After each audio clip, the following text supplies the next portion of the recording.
They say that love's the international language, and I'm sure it is, but football is the real international language, because you can go anywhere and you can play. I mean, it's beautiful, just everyone around one ball with air in it. It's a piece of leather, but it just brings everyone together, even if you're from a different area, or even if someone's in a gang and that person's in a gang, they come and play football, and it's just football. So I mean, it's just our release.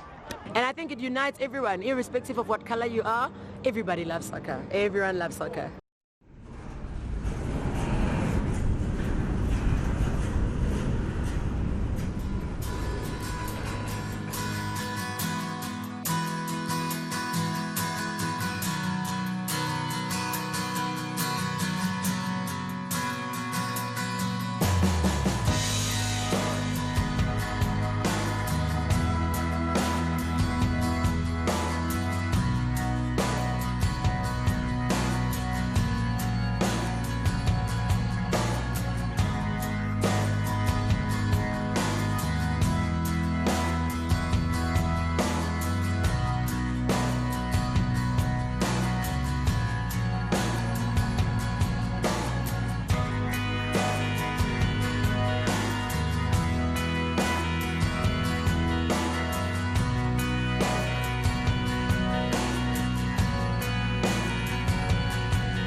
I've always been interested in the adventure side of things, in taking chances, taking risks, because the bigger risk you take, the bigger incentive there is at the end.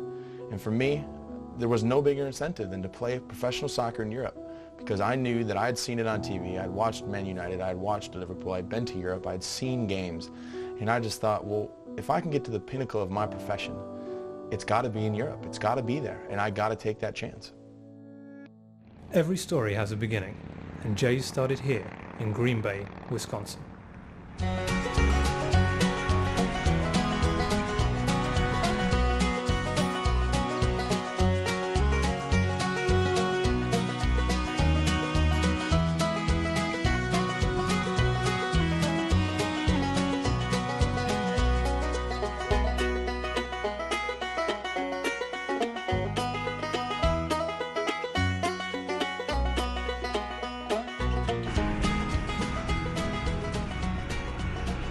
Jay, as a child, he had an older brother to tag around with wherever he went, which was really a blessing in disguise, I think, as we look at what's happened with Jay in his life. Jay, knowing what his personality was like, I knew that he couldn't sit a lot.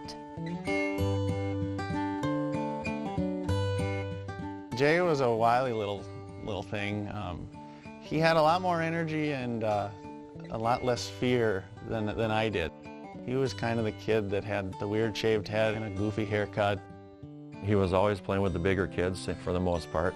Our first house, we had about 4 or 5 kids that were my age and even a year older. And there were just a couple of guys in the neighborhood my brother's age, Jay's age. So he would a lot of times be playing in our games and, you know, kind of play with the big boys.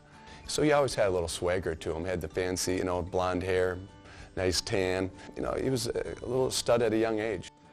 Growing up in Green Bay, there was one thing that was certain. You loved your football. American football. America, the land of liberty, home of the brave and the true. We will fight for the right to live fearless and free, proud as the red, white, and blue.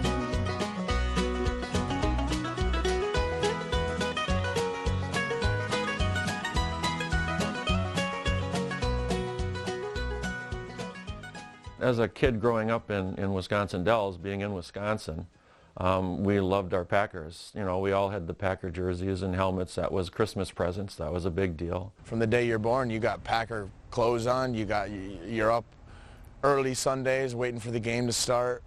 if you're not at the game, then you're definitely watching it either at your house or at your friend's house. This is a football state, and obviously it's a huge football city, Green Bay. Football might as well have been a religion in Green Bay. Soccer, not so much. Every kid in America plays soccer when they're little up until they get to high school, because then they have a choice to make. Then they have a choice, well, what am I going to play football or am I going to play soccer? And a lot of times, especially in Wisconsin, in the place in Midwest where I grew up, you know, it's such a football place, and it's such a football town, and it's such a football state that, you know, that's the popular sport. That's what most people play. If you're a good athlete, or if you have any kind of capabilities to become a really good football player, that's what you do. We live 6 months out of the year for Green Bay Packers football. I'll tell you what we do on Sundays. Oh. Watch the Packers. Watch football and drink. Don't y'all just chase the ball or something like that? No. Oh, there it goes. Go get it. I run like this. I run like this, so I don't play soccer. If I ran like this, I would play soccer. I've just grown up around sports my whole life. My mom was a state champ in track. My dad was a three-sport athlete in college. The Demerit name, there's a lot of lineage even before Jay as far as athletics. We come from a long line of gym teachers, so we're encouraged to play every sport. I grew up with track and field.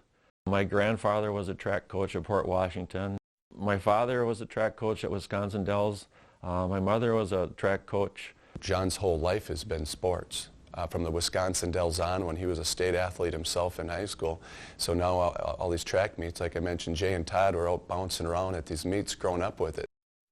Jay had good athletic genes. I also believe that Jay had, other than the natural athleticism, he had that desire to compete. He despises not coming out on top. And I think that competitive spirit is really important the higher you get in athletics. It was in his blood, it was in his family, it's what they did, it's what they do. I actually played football my freshman year in high school. My dad was actually the football coach. Jay was a multi-sport athlete at school, played soccer, then went to basketball, then track and field. But of course he's a kid that everybody wanted out. He always went what I would say 110%. And one of his things that I remember is Jay was so coachable. He always wanted, you know, to be the best. If you looked at Jay when I had him as a freshman and sophomore, he was pretty small. Jay, at the time when he was playing, he proved people wrong. It doesn't matter what size you have, it's the heart. I was only 15. I still was small, but everyone else is small when they're 15 as well, so I was able to compete. But when I was 16, I decided, well, I was still pretty good at soccer, so I decided, well, I haven't grown again, so I might as well go out and try to play soccer. And I used them in high school pretty much all over. When I need a strength in a midfielder, I had him play midfielder. When I need a strength in the forward to score a goal, I had him forward.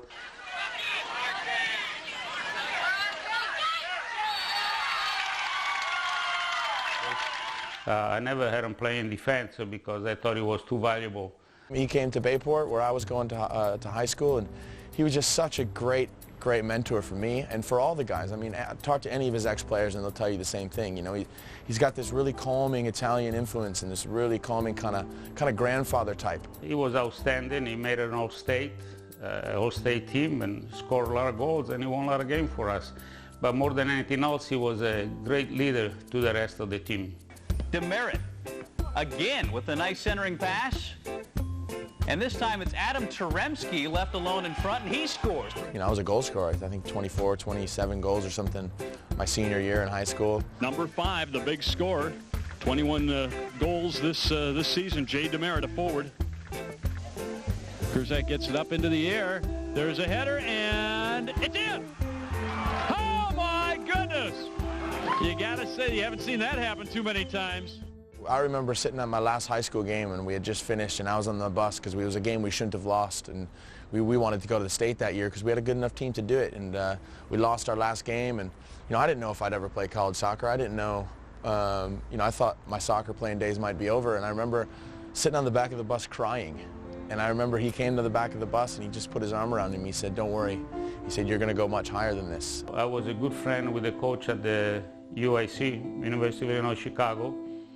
So I called him, and he said, "Aldo, if you recommend he has to be a good player. He was offered a partial scholarship, basically sight unseen. UIC happened to have a design degree, the industrial design degree that I wanted to do as far as my schooling. So it kind of just fit. I got to get out of Green Bay and go try to do the big city thing, which I was excited about. Jay began his college soccer career in Chicago. During his sophomore year, his coach made an unusual request. He pulled me aside one day and he said, have you ever played defender before? I said, no, I've never played defender. I said, I've defended, in basketball, and I understand the principles of it. He said, well, can you take him and mark him out the game? Just go wherever he goes. I said, yeah, I've been doing that my whole life in basketball. So all those defensive principles, that mindset you need as a defender to say, I'm going to make your day difficult, I'm not going to let you score, goes straight into defending on a soccer field as well. And I guess those types of things that were already ingrained in me really helped me become a defender maybe quicker than most forwards that will come in and try to do that job. Jay continued to grow as a player and develop into his role as a defender. During his junior year, Jay helped lead his team to the NCAA tournament. They had a great run, making it further than any other team in UIC soccer history. By his senior year, he really wanted to be looked at by an MLS soccer team. After UIC, Jay was working summertime in Chicago, playing with Chicago Fire Reserves, hoping for a break in the soccer thing. Back in what we call in the United States a PDL, which is like a Division IV professional league. It's like a lower end, and a lot of guys will start there and work their way up through to get to the higher leagues. And Jay, when I met him, was finishing up school at UIC. He had desires to go on and play. So he was doing an awful lot to help get himself ready. You start to hear little inklings of, oh yeah, could this player be here? Is the Fire going to take him? Maybe they'll take him on trial. Those types of things. And I was starting to hear little whispers like that, of course, but you don't believe it till you see it. Jay got looked at here, and at that point they felt they had good enough players, and they decided he wasn't the right time, right place for him. Jay's hopes of playing in the MLS were slipping away.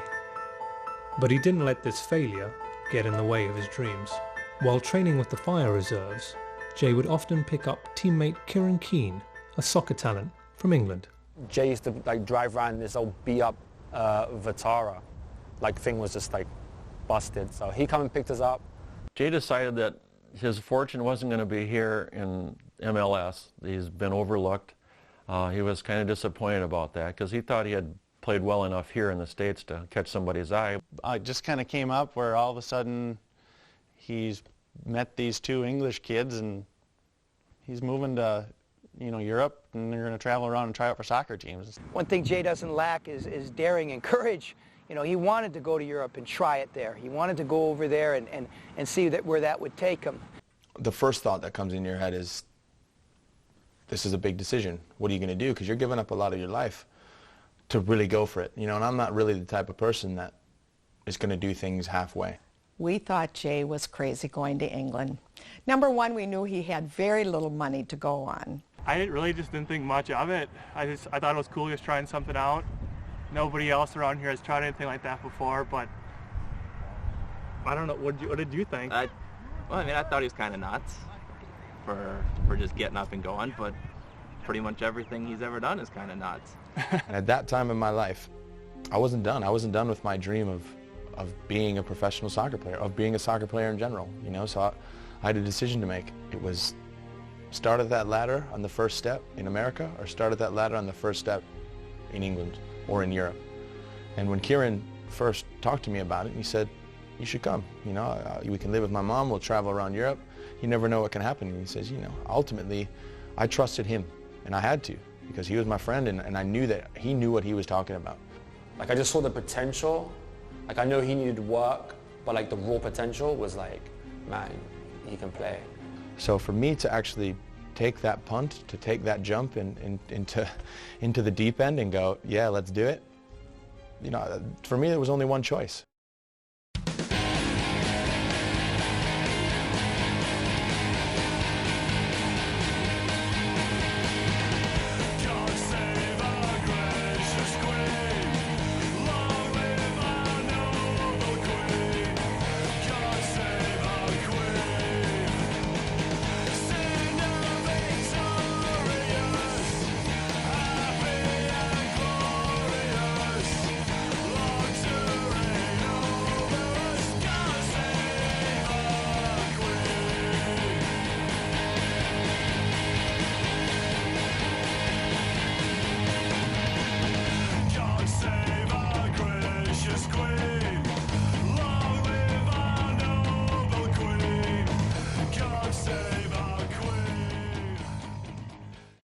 When I first came to Europe, I think I had about $1,800. He came over here looking to play pro football. Believed he was good enough. I never believed it when the first time I saw him. He was so raw, he was very, very green. Kieran knew what it took. He knew, in looking at me probably, that I hopefully had what it took to make it. And just like anything, you know, it started off as kind of a buddy story. It was, let's go do this together. We were very nervous. You know, other than these two kids, he didn't know anybody in England. And we were kind of concerned that, you know, what's going to happen? He doesn't have a whole lot of money. So we got this Euro Atlas, and I remember sitting at his house and sitting online as well, trying to find out what teams would be in the cities we wanted to go to. We kind of figured, we had this book, this map, and we would just look at the map, and then we look online at teams and try and figure out a path of teams that we could just turn up to, go to their training grounds. In the corner of the Atlas, we had a bunch of numbers because we went on all the club's websites, wrote down the numbers of the club that we could call when we got there, or the address of the training ground that we could just show up at. So we did that. And then we had Henry write us our resume, CV things, handwritten on that Fulham-headed piece of paper. To cut a long story short, Kieran asked me and pre-arranged if I'd write him some references for the two of them. And going on my history of working for Arsenal and Fulham and my reputation as a scout, Middlesex scout for Arsenal, the least I can do was oblige to try and open a few doors for them. So I wrote them a few references, and even though I even wrote a reference for Jay without seeing Jay play. But Kieran, I trusted his judgment. Kieran was adamant that he was good enough. And then we got that laminated, and then we were pretty much set. It was basically us with our backpacks, and we were ready to rock. First we started off in Amsterdam, and then we went to Rotterdam, and then headed down to Belgium, to Antwerp. I remember we rented a couple bikes to get there because it was like you couldn't get there, and we couldn't really afford to get taxis everywhere and whatnot. So we rented these two Dutch bikes, and I remember pulling up into the car park, and there's Mercedes, there's these cars, and Jay and I tied our bikes up to this post in the players' car park. We went over to the reserve team practice and said, hey, is there anyone we can talk to about possibly getting a trial? We've come from England, and probably lied a little bit and said, yeah, we've come from Fulham and this and that, but the guy said, well, go, there's an office over there, just knock on the door, and somebody should be there. We said, okay, so we went over there, knocked on the door, no answer, knocked on the door, and then we kind of see the window move, and we're like, there's somebody in there, and they're just completely ignoring us. So we kind of knock a little bit harder, and nobody comes.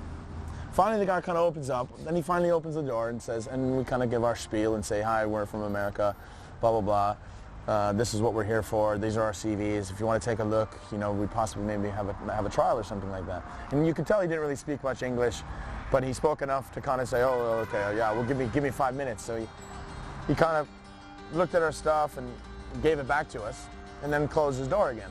So and the guy made us wait for an hour. So we were waiting there. So now we're starting to get frustrated because, I mean, you could just say no. We're happy to hear no and move on. But we don't hear anything, and so now we're getting mad. So we still have these folders with papers and stuff, and basically what we did, we got a pen out, and we wrote, we just wrote a big "your loss" on one of the back of the copies of the CVs, and we just wrote "your loss," and then basically, I slid it under the door, and Kieran came flying in and kicked the door, make a really loud noise, slid it under the door, and we both just took off the training ground. Got another crazy hostel. We were sharing a room with 6 dudes, and there was some crazy looking guy there. There was another guy that looked even more crazy. There was 6 guys in this small room, and Jay and I had bunk beds, and it was just man, what are we doing? So we moved on and never even made it to Nice to get back to London because we didn't have enough money. Jay and Kieran returned from their travels with no money and nothing to show for it. They had to stay at Kieran's mother's house in London. There's my brother Ashley, there's my brother Justin, there's my brother Jordan, my sister Courtney, my mum. And then we had a dog, Tyler. Tyler was a little terrier ratting around the house, running around on the wood floors, and who ended up actually getting pregnant because they got another dog in, another pit bull called Bruno.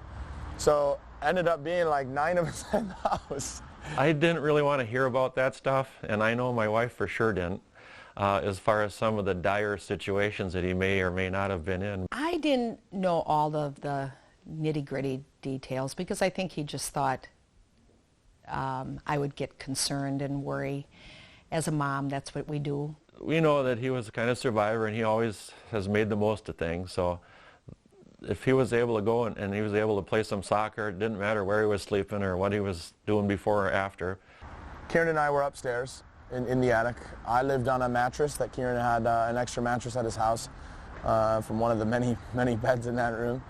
So I slept on the corner of the floor in the attic in my little space. And yeah, it was only what a 3-bedroom house, I think, and like 20 of us living there. Yeah. For me, it was like, you know, the Osborns were popular then, you know, and I'd seen kind of what they're like, a bit of hostile, but a bit of love, you know, just fiery people.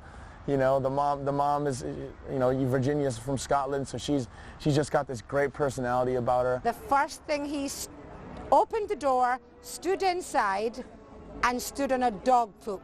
Always ripping on people, always has a joke, always has some kind of witty banter going around to make fun of her kids or to make fun of me being an American and stuff like that. Because I had just had a new puppy, and it had done it at the front door, and Jay put his foot right in it. That was the first thing that poor soul got when he arrived in my house. So then he was one of the family. My mum used to tell everybody that he was like the 5th son, her American son. But I was also thankful that he had a roof over his head. And I also knew he didn't have a lot of money to pay anyone, and they were very kind to allow him to stay in a house full of people. I always go back to the point of how lucky I was to be able to have that situation. You know, I was so fortunate to be there with no money, not a lot of food. They don't have a lot of money, you know, but Virginia brought me in like I was one of her kids. We kind of thought we'd stay there for like a month at best, and we were going to find a team. But like a month turned into like a year. In England, the path to becoming a professional footballer starts at an extremely young age. Kids now, we go right down to 8, 9 years old, which you're allowed to now. The rules used to be 14 years old, but now they're 10 years old. At 16, they're allowed to come on to the staff. They have to continue with their education, but 90% is football. At 17, they're allowed to sign pro, which, if they're good enough, we take them at 17. Some we leave to 18 to make that decision. And then from 18, they go into the reserve side, the second team, and that is the nearest you get. You either go into the Premiership side then, or you fall by the wayside and drop down. Really, really tough. I mean, I think that the percentage of lads that we take in to actually make it in the Premiership is probably less than 1%. If you haven't made it by 1920, then you're not going to make it. In the eyes of English coaches, Jay and Kieran's chances of making it as professional footballers had already passed. We came back, immediately started getting trials, but still training every day. We were playing Saturdays and then Sunday pub league, and then Kieran and I would go to this AstroTurf across the street from his house and just kind of run around, train with the little kids that were playing. There'd be pickup games there all the time, and then there'd be kind of league play on certain nights, and Kieran and I just kind of wander in, say, can we get a game? We'd do some running around, and it had kind of a big park around his house as well, so we just do laps around the parks to keep our fitness and do a little bit of distance running and things like that, just to stay fit in case that phone call came of, oh yeah, I know this guy, he's gonna let you guys come for a trial. They always used to run. Just run every day. I didn't get it myself. Hours on end, just running and running and running. We just train. Like, we had no discouragement. Like, if teams said no to us, we would train even harder and we'd train. The English Football League system is also known as the Football Pyramid. It is a series of interconnected leagues for club football in England. At the very top of the pyramid is the Premier League.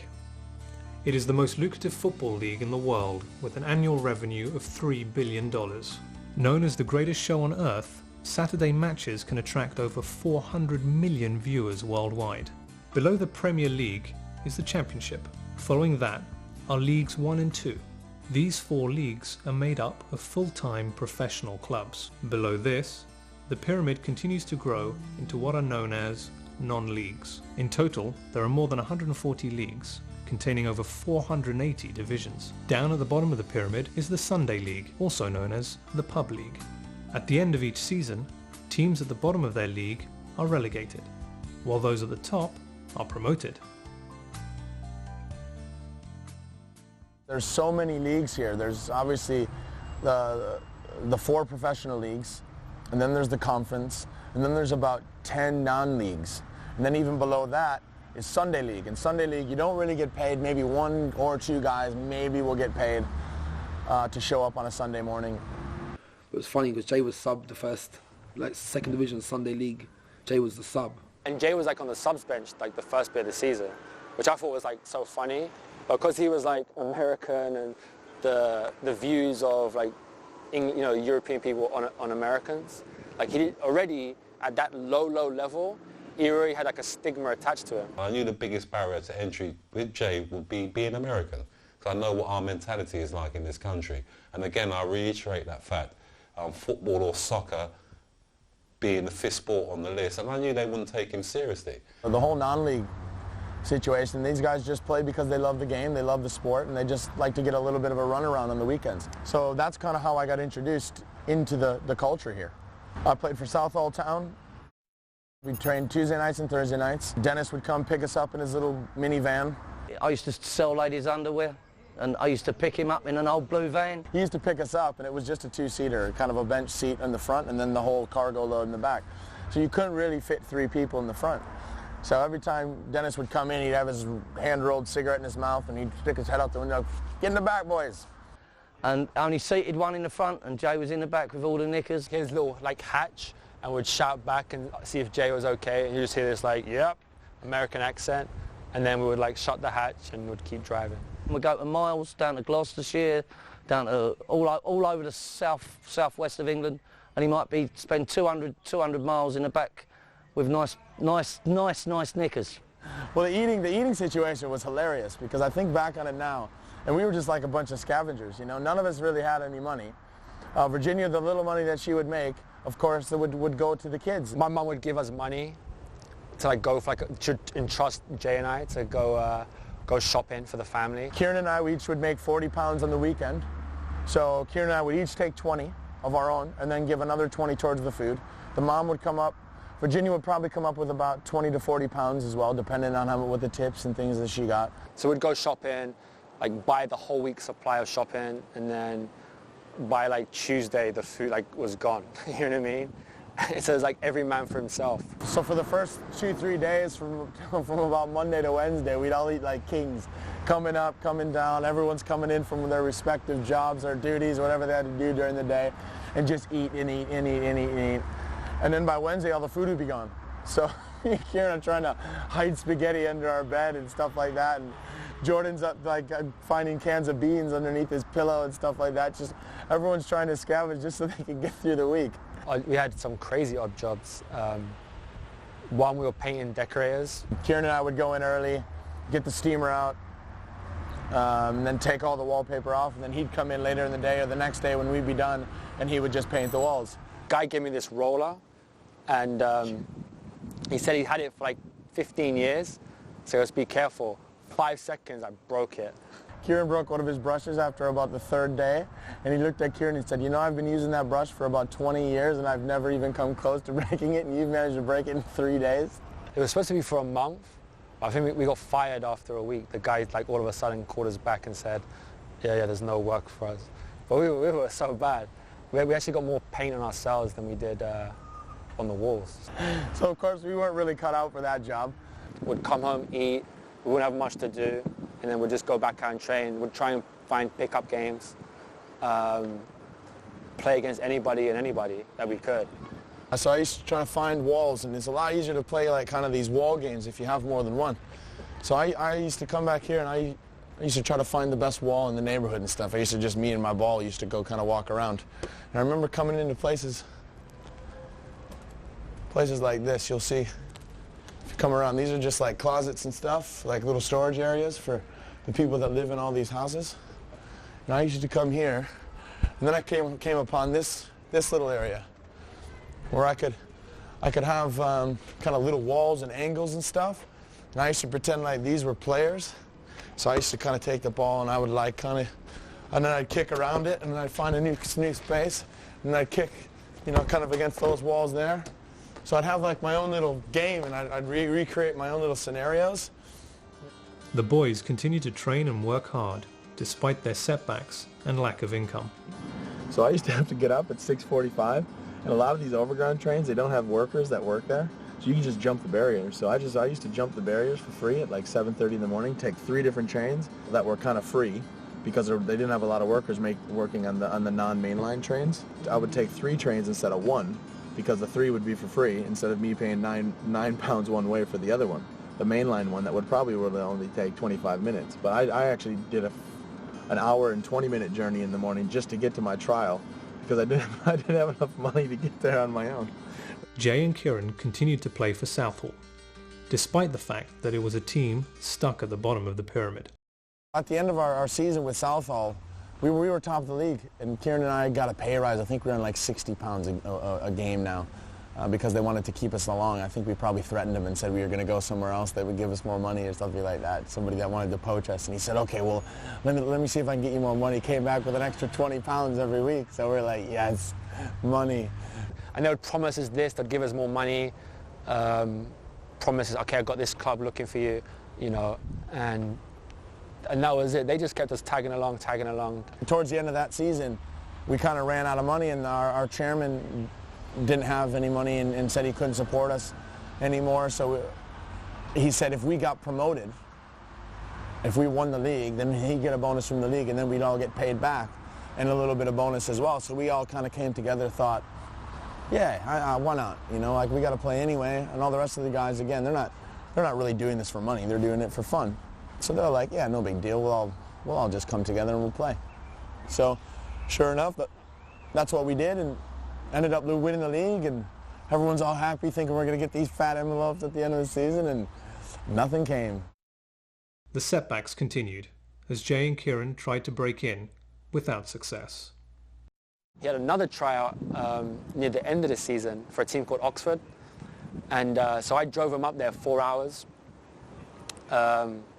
Drove there 4 hours to play in a reserve game. So we get there, suit up, everything. We're both on the subs bench. So we're watching this game. And then they bring us both on in the 87th minute of the game. They bring us both on in the 87th minute of the game. I don't think Jay touched the ball. I think I passed it once and the referee blew the whistle, and then they said, all right, yeah, we'll call you.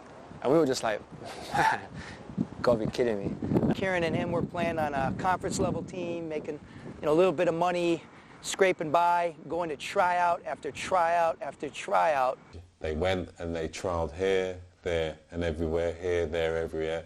And unfortunately, maybe because it was the age thing, maybe because it was the American thing, unfortunately they had so many knockbacks, it was unbelievable. We're kind of getting more frustrated. We'd been at Southall longer than we wanted to be. We only wanted to be there like 4 or 5 games and bang, go to a team. So like these tryouts and teams would kind of fall through a little bit. Someone would like promise something, empty promises. I know 99.9% of the other players that I've ever worked with would have given up. And the reality of the situation is you're going to go to Europe with very little money, with very little opportunity. Now what happens when or if that doesn't work out? I just wanted him to have a job, and there were times when he wasn't getting the job, and I thought maybe he should come home.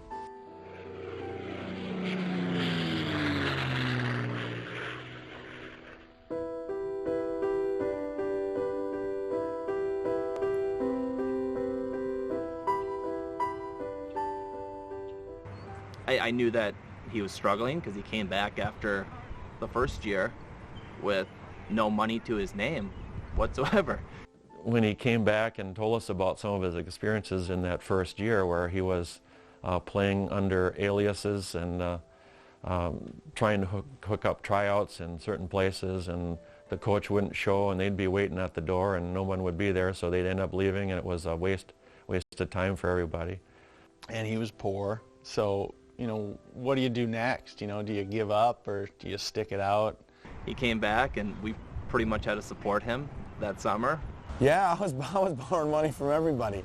Of course I was trying my best to make money myself. You know, it's never, I never just want to take, but, you know, of course, when you're in need of things, you know, you go to people that will support you. In the summers he came home and explained to me, you know, I haven't eaten anything but beans and toast for 6 weeks, and I'm like, okay, well, can I take you out for dinner? You know, I had a job. It was a little bit embarrassing because I didn't really have any stories, any kind of substance as far as what I had. How was Europe? Are you a European soccer player now? And I'd be like, well, to be honest, I played in front of 20 people once. 2 weeks before he went back to England, he was with me in Madison. I was living in Madison at the time, and he asked me if he could borrow $300 to bring with him over to England. And, you know, I didn't have a lot of money at the time either, but I did believe in him, and I knew that he would pay me back when he could afford it. You know, I think they saw in my eyes that I wasn't done with this yet, and I wanted to go back and keep going. Jay returned to England, determined to succeed. At that stage, they were getting lots and lots and lots of rejection. But every time I spoke to the two of them about that rejection, the first thing Jay would say was, don't worry about it, we're going to go again. Jay progressed from there on, and he progressed with every game. Jay was playing for Southall, getting a bit of a reputation. We won the league his last season with the club. We knew he was getting promoted. We didn't want to lose Jay, but we weren't going to hold him back. And it was just a bit of luck that somebody brought him down from Southall Town here and said, well, I'm going down Norfolk, pop down.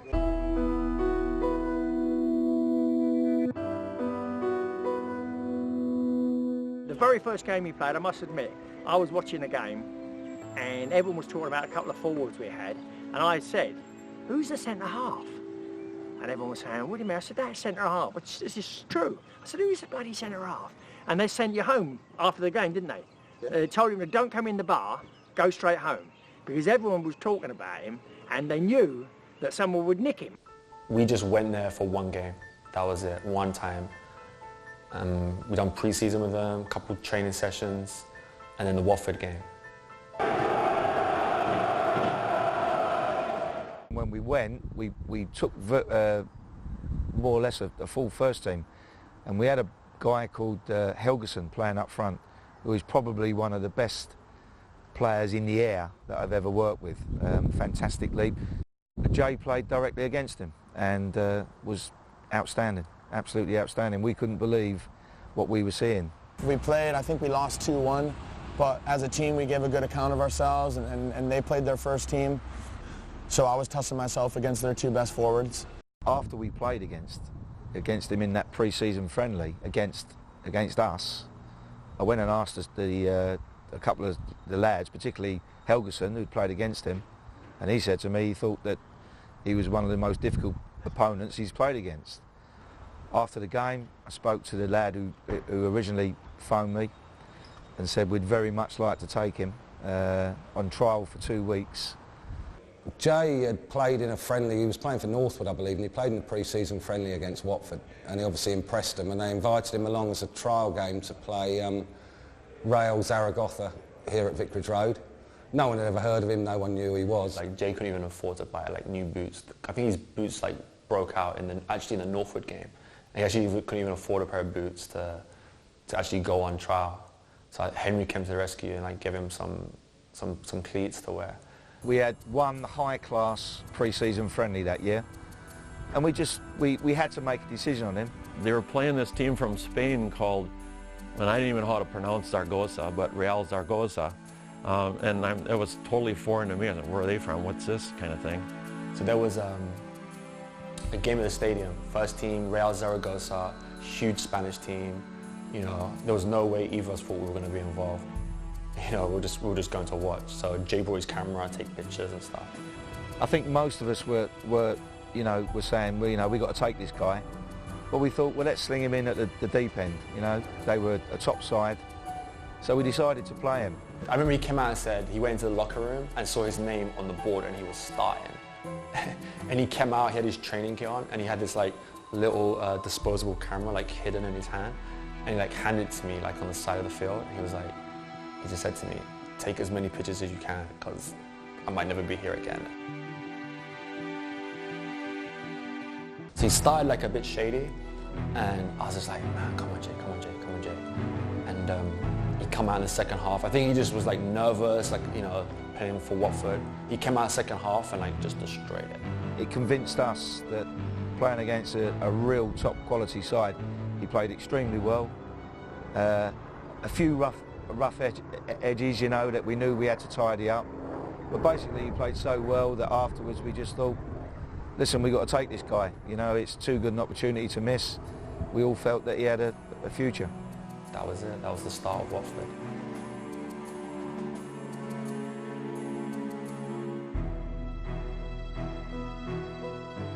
I remember Ray Lewington kind of just coming into the locker room and just going, Jay, kind of come over here. So he took me into his office and he said, you know, he said, well done tonight. He said, that was my big test for you. He says, do you have an agent? And I said, yes. But I kind of lied because I didn't really have one. And he goes, well, anyway. And he kind of laughed to himself and he said, well, either way, get your representative to call the club in the morning because I want to offer you a one-year contract. It's just taken one moment and now you've had that little opening, you know? And I knew that once he had that little opening and got through that little crack, he'd turn it into a chasm.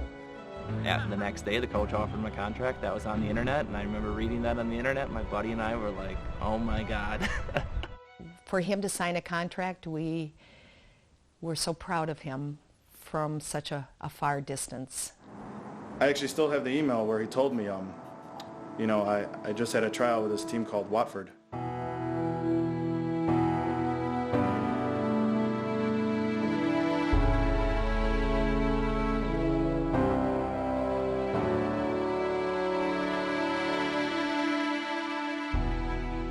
It's like striking gold if you're a gold miner or something like that, or winning the lottery kind of thing. So the odds are so far against it, but Jay was able to be in the right place at the right time and do the right thing. You have dreams and you have goals and you have a picture of what those might be, and you know, to do it in the way of, say, a trial game and kind of that shining moment, that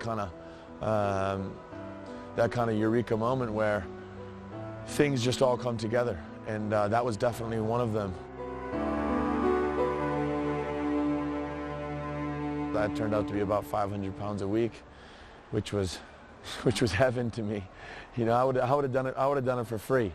He wasn't relegated to eat beans and toast anymore. He could actually have some real food with the amount of money that he was going to make, which was phenomenal. Phenomenal news when we heard that. I was excited. I was super happy because all the work and all the miles and all the effort that I had put in and the risk had all paid off. But you know, it wasn't done yet because I was only on a one-year contract. You know, as far as I was concerned, a one-year contract just like a one-year trial. Jay's hard work had finally paid off. He had a new team and a new home, Watford. My dad supported Watford. He brought me along as a kid, aged about 7. I've supported Watford ever since, and as long as my dad was alive, he came to football with me. Sadly, he's gone now, and I've carried it on, and my son now supports Watford and my daughter. We're all season ticket holders. Well, Watford, of course, has a major place in my heart. Watford's part of me. It's in my blood, and it's marked on my skin forever from when I was 17 years old. That's what the Watford Hornet, the old mascot. Traditionally, Watford was a lower league club, spending most of its time in the old 3rd division and sometimes in the 4th division. It changed in the late 70s when a man called Graham Taylor came here. Graham Taylor took us from the lowest bit of professional football, 4th division, right to the 1st division, to a cup final. And he also made it a community club. We were the first club in the country that introduced the family concept. He had it written into the players' contracts, I believe, that they had to not only play football for the football team, but they had to do community work. You see kids, old people, kids, everyone coming in during these, coming in the gates every game day, and it's just a really nice atmosphere, and it doesn't have that kind of English hooligan feel at all. You know, it does feel like a very special place, and it is. Throughout your career, there's a lot of people that come and go, but the one thing that always stays is the club and the fans and the fan base and what this club represents. And you know, this club it's always reminded me kind of home. It's kind of always reminded me of Green Bay because it's a small town club with big fans, big hearts, and kind of a family environment. After Jay's first year, Watford appointed a new coach, a fiery young Englishman named A.D. Boothroyd. Watford was predicted to finish near the bottom of the league that year, but A.D. had other plans. My first meeting with the players, I said that I was expecting to be promoted and that I was expecting automatic promotion, and the playoffs were a minimum requirement for that group of players. So 2-0 Watford, and then young Watford prospect Jay Demerit put the game beyond doubt. It came a minute after the restart. It's his first senior goal. Oh, Shimika didn't look. He's given it to King, and he could have given away the points.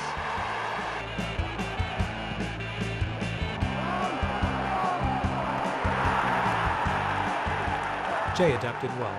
He and his team lived up to their manager's expectations, while far surpassing those of others. Trying to find the space, McNamee needs to deliver low, but in the end the far side, and Henderson finally breaks the deadlock. And it had been coming, and it's Darius Henderson at the far post. At the end of the season, Jay and his team found themselves in a playoff final against Leeds United. The winner would gain promotion to the greatest show on earth, the English Premier League. The playoff game is the richest game in the world, because now it's worth probably about £70 million. So 90 minutes of football is worth £70 million. He never asked us to be at games, but that one he really said, I really hope you and Dad and Todd can come. And we're getting close, and we're seeing all these scarves out of windows, and there's Watford scarves going up this highway, and we get 3/4 of the way to Cardiff, and all of a sudden the main road from the north comes in, and all of a sudden we're seeing blue and white scarves hanging out of windows. And Jay's friend explained to us, well, this is how you show your colours in England. We had a great drink in the pub before the game, a lot of old friends there.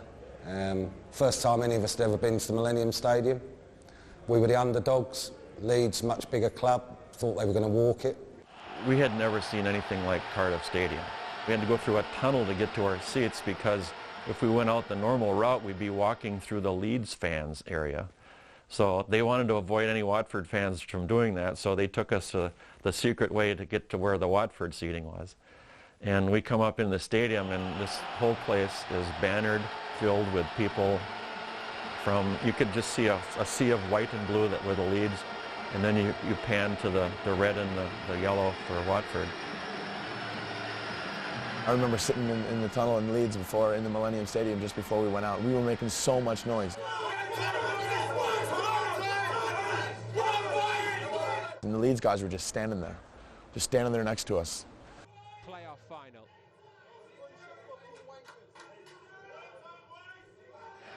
And I'm thinking to myself, going, it's on here. We're gonna win today. They introduced the teams, and there's fireworks and all this kind of stuff. It's exactly like a Super Bowl would be in the States. It is a match worth millions of pounds, but it's also a match worth millions of memories. It is Leeds United against Watford for a place in the Premiership. The game started just like any. We're a bit slow. Teams are just trying to figure each other out. We kind of seemed like we were outnumbered a little bit as the game started on early. Then Watford earned a corner kick. And then all of a sudden, a corner kick. I'm thinking to myself, come on, Jay, get in there. One of you guys get a hit on the ball. I kind of trot up and start my run, and normally I make a near post run. That's normally my run that I'll do on corner kicks. But for some reason, I decided not to make that run, so I kind of faked that I would do that, and then came around the back. And I'm watching this thing unfold, and it's like slow motion that you see this play happen. And I see Jay cut around the man. Ashley Young whipped in a great cross right to where I was going, and I remember just nothing else mattered. I remember thinking, just look at the ball. And I remember of course, the atmosphere, 70,000 people, there's 22 guys on the pitch, and I don't remember one of them when I saw that ball coming in. And I just remember coming in, looking at the ball and just making sure I hit it square, and I dove in and bang. Ashley Young delivers, and Jay Demerit puts Watford in front. The American makes his mark in the playoff final. I just remember the thud on my head and just an unbelievable noise coming in. And people say, in those kind of moments, you kind of just black out. And I definitely did. I don't remember. The last thing I remember was the ball hitting my head and feeling that kind of thud as you feel when you head something at a pretty high rate. it just kind of shakes your head a little bit. And I remember feeling that shake. And then the next thing I remember, I was just surrounded by all my teammates, and I was standing up, and I kind of had my head down, and everyone was over me shouting and stuff like that. And that's the next thing I remember. I don't remember celebrating. I don't remember if I said anything. I don't remember what people were saying at me. I just remember this noise, and then all of a sudden I just came to, and it was just all my teammates were crowded around me in the middle of the box. Watch them on the penalty spot. Now he lets him go. Once he's gone, he can do nothing about him because he's charging in towards the box to put the header in. Leeds don't have anybody on the post. Not that they'd have saved it anyway because he hits this with the meat of his head. You know, for Jay to score the goal as well was like a dream come true, you know. It had only been a few years earlier that Jay had said, when he first came here and I first met him, that, you know, he was earning good money, which he couldn't believe. And at that time, he actually said to me, he said, I'd have played for the season for nothing. The place just erupts and there's confetti flying all over. Everybody's jumping and dancing and hugging each other. So Watford's leading 1-0, and here's your kid that scored the goal. All of us looked at each other, and we all started to cry. It's like, I looked around and said, is this a dream, or is this true, or what's going on? We ended up scoring 2 more goals and won 3-0. Again, kept a clean sheet. I think we were one of the first teams to keep the opposition scoreless throughout the whole of the playoffs. So we had a lot to be proud of. After the game, the man of the match ball they put it in this kind of plastic case, and I remember seeing somebody with a camera in the case walking up to me. Here's Jay standing down there with this glass-encased ball. It's awarded to the man of the match. And then they give it to you and they say, you know, well done, man of the match. Can I get a few words? And then you talk right on the field, right after the game in front of the camera. The second year playing for Watford, and I guess that just comes with the territory. When you have a great effort or a great game, you get the accolades. And I don't remember what I said, but I just remember just being in disbelief because, you know, that by far is one of the most, probably at this point, probably the most special moment I've had on a football field because, you know, it symbolized everything. The journey, it symbolized my family because they were all there. All the people that supported me were there. I think I had to get like 25 to 30 tickets for that game. You know, the whole Keane family was there. Henry was there. All my old coaches, all my non-league friends, they were all there. My mom, my dad, my brother. And you know, just to have that whole moment and have everyone experience that with me finally was such a special feeling. The rest of the players, of course, were just thrilled about everything because they had won. They're going to the Premiership. They're going to the promised land, so to speak, in soccer. And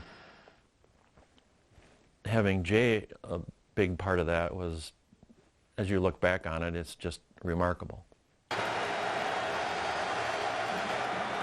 It's what makes this game special. Who would ever have believed this? And who would ever have believed that they could do it? And the memories that the Watford support will take away from them. Not just from today, but from this incredible ride all season. And Watford are into the promised land of English football.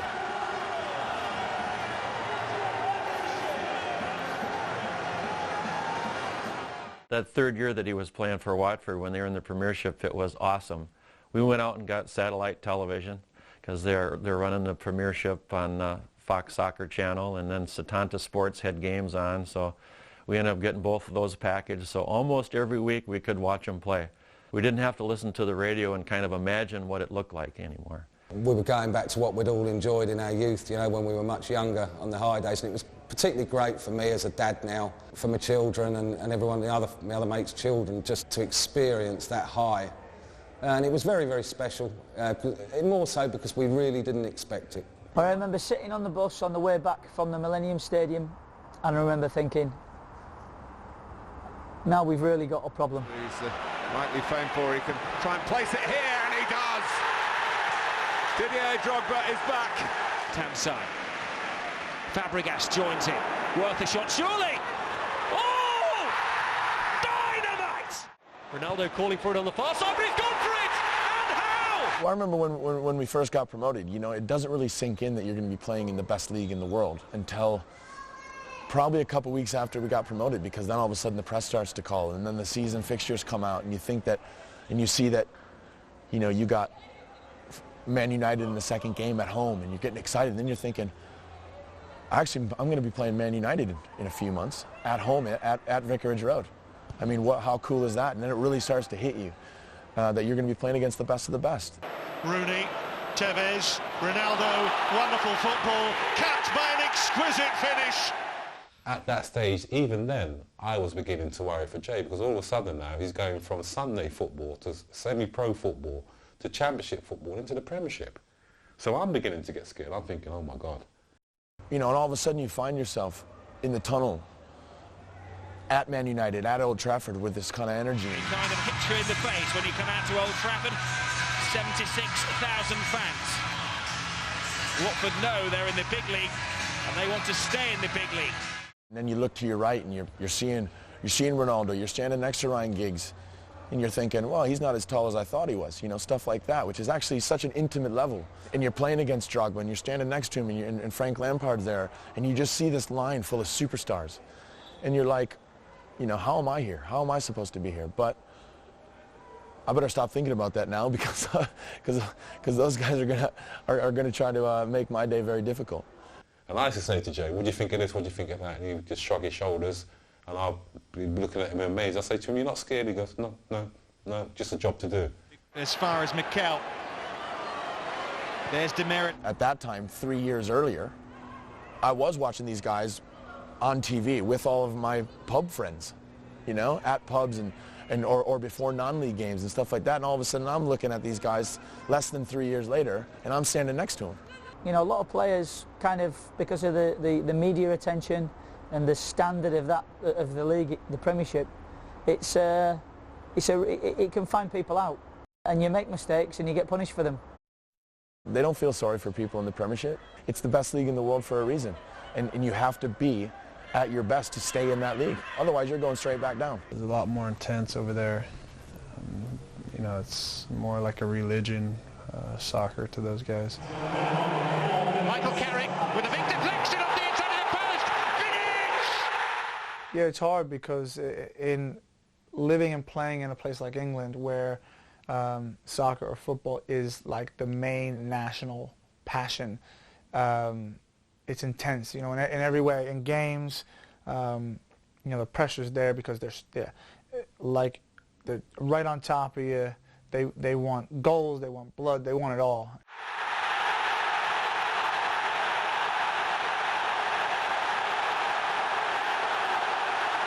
You give a Premiership player, especially a world-class player like the Drogbas, like the Frank Lampards, one chance, one opportunity, even if it's in the 93rd minute.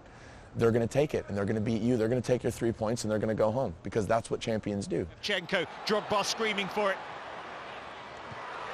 They've got it! Chelsea have done it! It's Salomon Kalou in stoppage time! But I think to kind of put it in perspective, Jay Demerit and Watford at that particular time were sort of a Rocky Balboa coming from nowhere, going on to play and fight against the best in the world. I remember playing Chelsea here, and Frank Lampard kind of shook his man, and a guy kind of slid in, and I remember I was standing next to Drogba, but I could tell Frank was about to shoot, so I left him and I just came sliding in right at the end, and as he is about to shoot, and I just got my the tip of my toe on it, and it just went past the post, and I remember kind of getting up and Frank kind of patting me on the back and going, "Good tackle," and I remember that, and just what that felt like to have that kind of player say that. You know, and it made me really kind of smile to think, yeah, I guess I'm doing all right. Put the world on my shoulders, stand tall. Put the world on my shoulders. Towards Mackay, who at least has kept it in. Buatsa across, Demerit header and a goal. Jay Demerit scores and puts Watford back in front. For the fans and a round of applause. I used to dream as a child that one day I could make the crowd go wild. And Watford have taken the lead. Simplicity itself. It's Jay Demerit. Championing ever since. I'm more strong than I ever been. They more round than they ever been. But I bet they hear about me and they never should have doubt me. I was made for this. They can't hold me down. can't hold me down. Put the world on my shoulders. Put the world on my shoulders. Put the world on my shoulders. Still can't hold me down. Can't hold me down. Put the world on my shoulders. Put the world on my shoulders. Put the world on my shoulders. Still can't hold me down. Absolutely brilliant by Jay Demerit. A back heel back over his own crossbar. How about that? I get a phone call from my sister talking about how her kids are just raving about PlayStation or some game like that where Jay is on there. They want to be Jay Demerit. And I'm like, what? Yeah, Jay made it. Basically, like, he'd lived in my house for 3 years, you know, just like he's saying, getting by, scrimping and scraping and doing trials, and to see him on TV is just unbelievable. So I knew he had the characteristic, the mental characteristic, and the mental toughness to survive in this jungle that we would call English football. There was times I was thinking I would go home, and there was times I was thinking, well, maybe I should just go home, and maybe I should just go home and get a job, or maybe I should go do something else. And it was England itself that actually kept me here. When he finally did get his opportunity, he took it with both hands and never looked back. Because he's a down-to-earth lad, he's like the rest of us, you know. Watford have always encouraged the players to be who they are, not set themselves on a pedestal, and Jay's, you know, a prime example of someone who's done just that since the day he got here. Football, unfortunately, there's so many sad stories about. We see it here with kids that come through at 15, 16, 17, they look fantastic, and then either for some reason, and we can't always put our finger on it, they lose attitude, or they find it difficult, or they find other things that they feel is more important than football, and they take their eye off the ball. You see guys come in and they're the next best thing, and all of a sudden a year later they've played 0 games, they're injured, and they don't have a contract. And then all of a sudden they're looking for new jobs. They're looking for ways to get their knees fixed because they don't have insurance. Their stability and their idea of what they had or what they were going to be has completely been taken away from them. And it is a reality. Because you see it from time to time. You see so many guys with so much talent come in, and all of a sudden 2 years later you see them out. You see them in the streets in London and you ask what they're doing. And they're playing like pub league, working down at the post office. To be a footballer, you've got to have ability, obviously, and you've got to have attitude. But you've really got to have that desire to go through it, because there's lots of setbacks on the way. It is such an unforgiving job, especially over there, because there's so many people that want to play that sport, that want to be the next John Terry. They want to be that guy, and they're willing to do anything to do it. But as quick as you can get there, just as quick you can be taken out. It's very rarely a smooth ride. You get loads of setbacks, and some players can't get over them setbacks and decide, you know, for one reason or another, come out of the game. You come into a trial, you got 1 game, 2 games, 15 minutes maybe to make that impression. That one little bit of magic that might spawn something in that coach's mind to say, you know, I like him. This is somebody I'm going to take a chance on. And if you don't get that in that split second, or in that 15 minutes of fame, so to speak, then you're back on that hard road.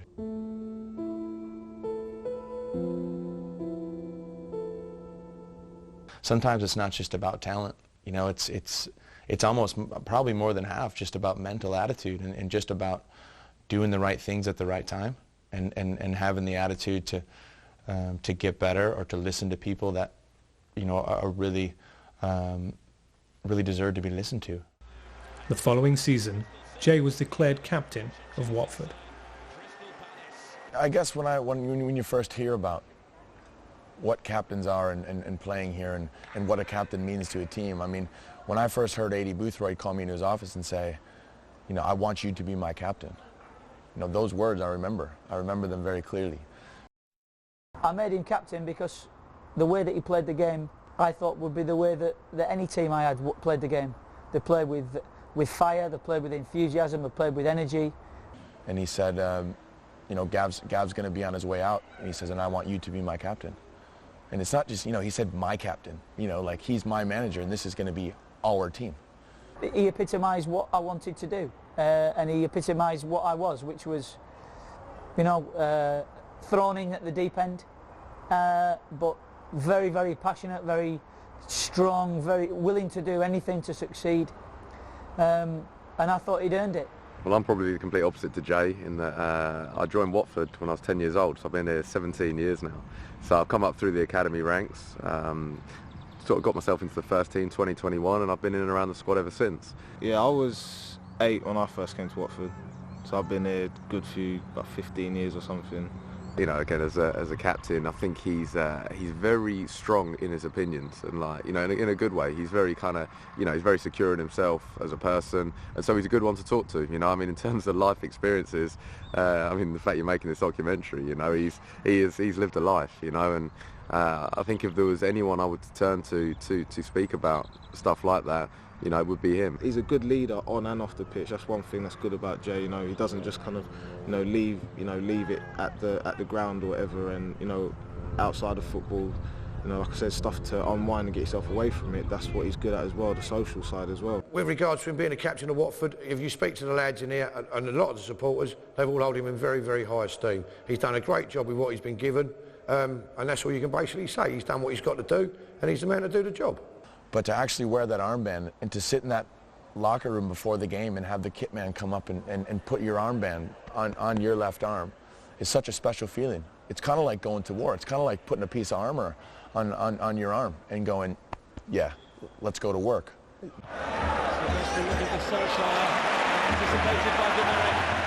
Jay sort of epitomises everything about Watford. He's solid at the back. He always gives 110%.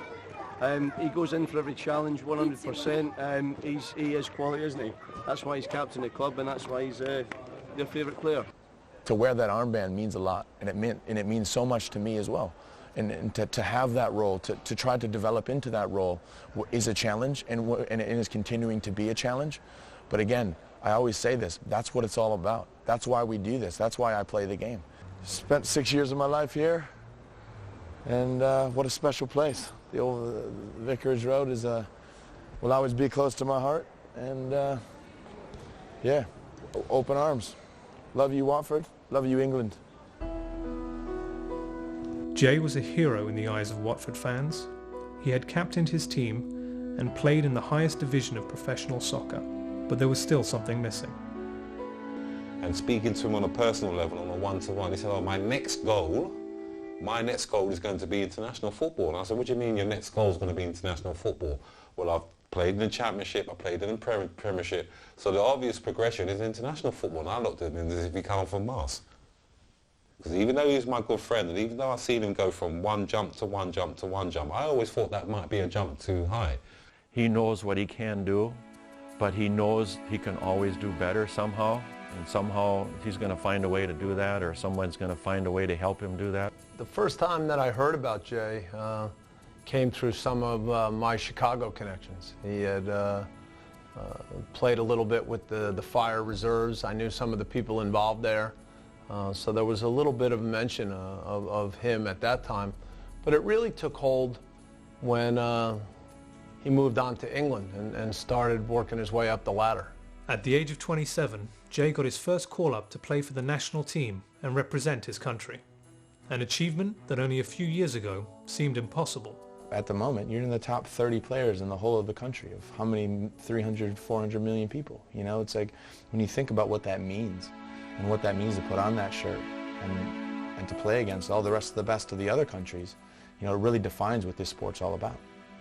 And one of the things that I've always enjoyed during the time that I've had a chance to work with Jay is he's fearless. Whether he's playing against a big name forward or not, there's part of him that as he walks out the locker room onto the field, he gives you a little wink and gives you the confidence that I'm ready for it, I'm going to give you everything I have.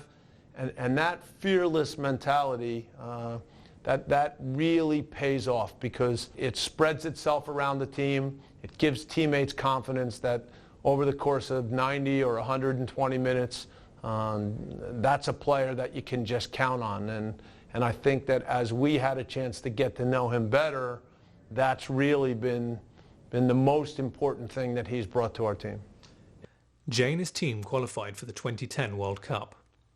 As the winner of their region, they were invited to participate in a warm-up tournament known as the Confederations Cup.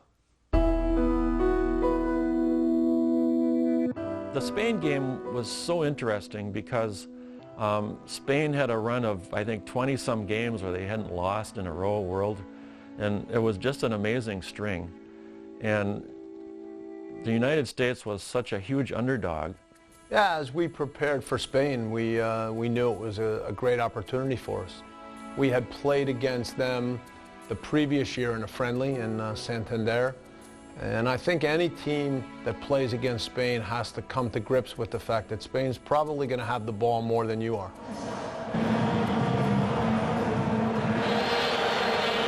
We decided that we're going to have the lion's share of possession. You know, that's how Spain plays. That's how Argentina and Brazil play, and the best teams in the world. And they were the best team at the time and had that streak going. For our central defenders, a big part of the job is just keeping track of Fernando Torres. His movement along the line is always good. He's athletic. But I think we did a good job in all those ways of closing things down in the center. And so we defended the center of the field. We defended the heart of the goal, you know. And, yeah, at times we had to give up the flank. We did that. You know, they whipped balls in all night. We cleared them away. We headed them away. Those guys were throwing their bodies on the line. Carlos and Gooch and Jay in the middle, stepping up and pressuring, getting down and blocking shots. I have, of course, had to make a few saves as any goalkeeper has to do in a big game, and it all just kind of came together. And just as importantly, we had the confidence that when we had the ball that we were going to make Spain defend, that we were going to find our own way to possess the ball but attack in the right moments.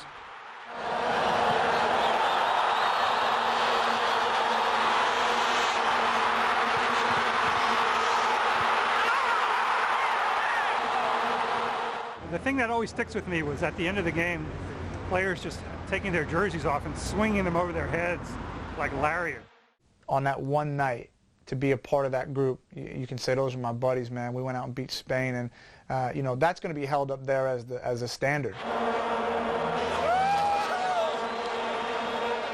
15 straight matches in which they were victorious over at the hands of the Americans. Reese Davis, Alexi Lalas here. You've said for the last several days that what you were looking for was something to make the American soccer public feel good about going into the World Cup. I don't know if anything could make you feel better than beating the #1 team in the world. I mean, you got to be proud. You got to look at that and be proud of that 90 minutes, what those guys did. That was a good old-fashioned American soccer team playing the way that they should, with heart. Yeah, Spain's a better team, but not on the day. 2-0, great result, but look at the fight. Look at the fight. Guys throwing their bodies, blocking shots, running all over the place, fighting for each other. You know, that gives me hope. That type of performance gives me hope, especially going into the World Cup next summer. #1 team, I don't even know what to say. Jay was chosen to represent his country at the 2010 World Cup. Jay's journey to the World Cup was truly one of a kind. It's finally starting to hit home. You know, the 30-man roster, which was announced, I believe, 2 days ago. And when you finally see your name on that, and ESPN's got it on the list, and you're like, you see your name in there, then you're like, oh, it's really happening. It's finally here. Everything we're doing today and tomorrow and yesterday is for South Africa, and we can see it. It's there, you know. And so it's a pretty exciting time, particularly for us players, because we see the media and we see the fans and we see what it's really starting to mean to them as well. And the process for the World Cup is such a long process. I remember when I first came in, you know, I came in this World Cup round, so it's a kind of a 3.5-year process almost. And I remember I came in after the World Cup of 2006, and I didn't really know what it was about. I was just starting to find my team spirit, my feet as far as what the national team is, the inner workings, the guys, getting used to them. And I remember about a year into it, and the World Cup qualifying was just about to start. And I'm thinking, World Cup qualifying already? It's like 2.5 years away. And I remember Carlos and Timmy and stuff, we were sitting at the dinner table. I remember them sitting there and going, yeah, dude, believe me, this will be the longest 2.5 years of your life. But, I mean, you get to that World Cup, you get to that kind of light at the end of the tunnel, and you say, it'll be well worth it. The World Cup is the culmination of a lot of days for every player. It's a dream to get to the World Cup and play for your national team. And I think in Jay's case, when you think about, again, where he started in this process, the idea that now he was going to the World Cup and a player that the United States was counting on, those were just things that he might not have thought about years ago, but when the moment came, he was really prepared. He's the kind of guy to make the most out of those situations. You know, they talk about the odds of becoming from a college soccer player to becoming a pro, and becoming from a regular soccer player to becoming a pro athlete. And then you think about the few that are privileged to be the 23 best in your nation and representing your country as a whole in the World Cup, and it really kind of puts things into perspective for you. These moments in life where you can grab a hold of something that may never happen again, be it the Confederations Cup or his first game at Watford or the first time he played at USA down in Texas. This is going to be another one of those firsts. But to think now that what he's playing now, going to the World Cup, he was second division Sunday League sub. It is proper surreal. So, he's going to kill me for that one, isn't it? You know, you get to this point now, 30-man squad, World Cups in less than a month.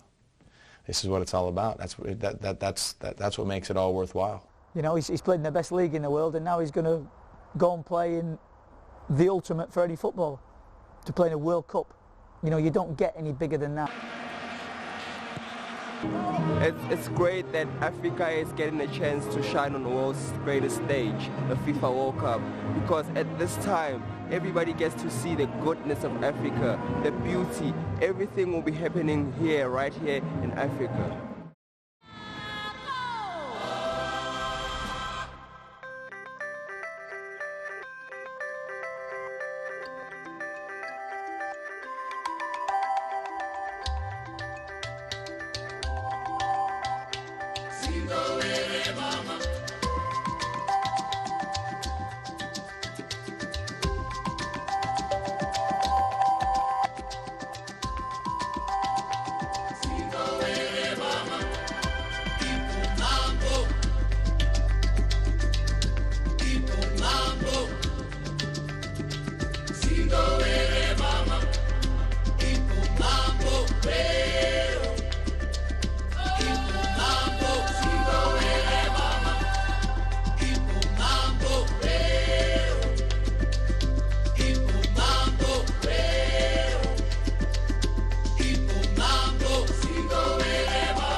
Ground speed, local time at departure, 1:36 a.m. There it is on the map. That's where we are. We're facing that direction. Here we are.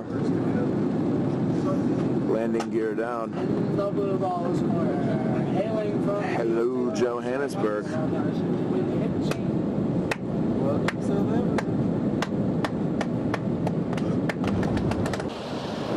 What's up, big man? That was the fastest 18-hour flight I've ever been on. It's about 2 hours before kickoff. About to play England in one of the biggest games of our lives. First game of the World Cup. I'm ready. How you feeling, mate? Number 15, Stars and Stripes, baby. He's ready. We began the World Cup, obviously, with a match that got so much attention for months and months leading into the World Cup, US-England. And we know that England had Wayne Rooney, who had come off such an amazing year for Manchester United. And when we got closer and closer to the game with England, you could just see that there was an excitement level. As much as the spotlight was going to be big, we had players that were really ready for that night. And I think Jay, again, sort of epitomizes that mentality that he had worked hard throughout his career to get to that moment. And there was going to be nothing that could get in the way of him getting on the field and doing his job for our team. Jay sort of understood that a big part of the responsibility for keeping track of Rooney was going to be on his shoulders. And he made sure that he closed him down quickly, that Rooney was not going to have a game where he could find those little spaces and seams, and that he was going to really have a battle on every play. After drawing against England, the US team went on to tie Slovenia with a thrilling second-half comeback. We went back into the locker room and we knew that fight, that comeback had now put us in a great position to advance. In their last game of the group stage, the US faced Algeria in a must-win situation. Jay and the defence kept Algeria scoreless through 90 minutes. In the final moments, the US had one last chance to win it.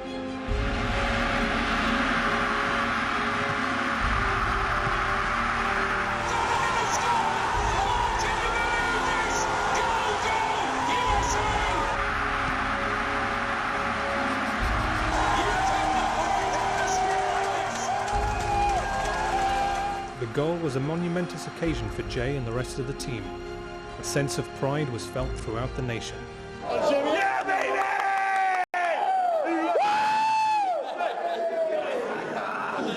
He lost his temper, he threw his shoe. But it's okay, cause we won the group. He lost his temper. He lost his temper. He lost his temper, he lost his hair. But he's gonna go, so we really don't care. He lost his temper. He lost his temper. Main man.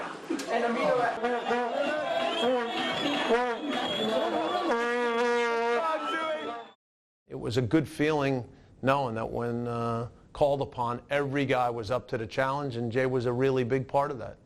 Jay and the US team fought hard against Ghana, eventually falling short in extra time. Although disappointed, they had a lot to be proud of and walked away with their heads held high.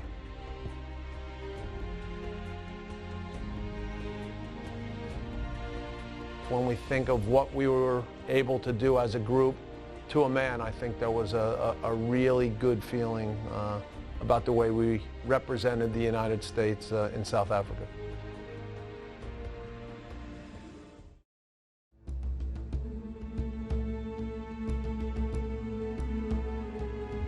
Looking back, it's sometimes hard to fully realize all that's happened over the years.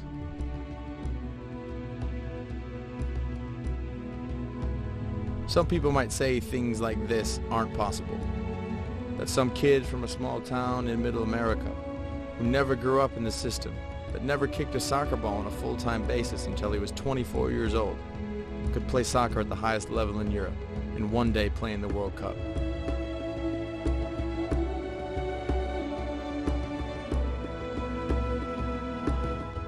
Some people might say that I was lucky, but I don't believe in luck. I believe in hard work and perseverance to achieve your goals. If there are a few things that I could say to kids or to people that might watch this, people all over the world living on farms in the middle of nowhere, living in the projects, in orphanages, or everyday people, it's that hard work, perseverance, and a relentless belief is all you need to have that dream. Remember that the poorest person isn't the person that doesn't have a dollar. It's the person who has given up, the person without hope, the person without a dream.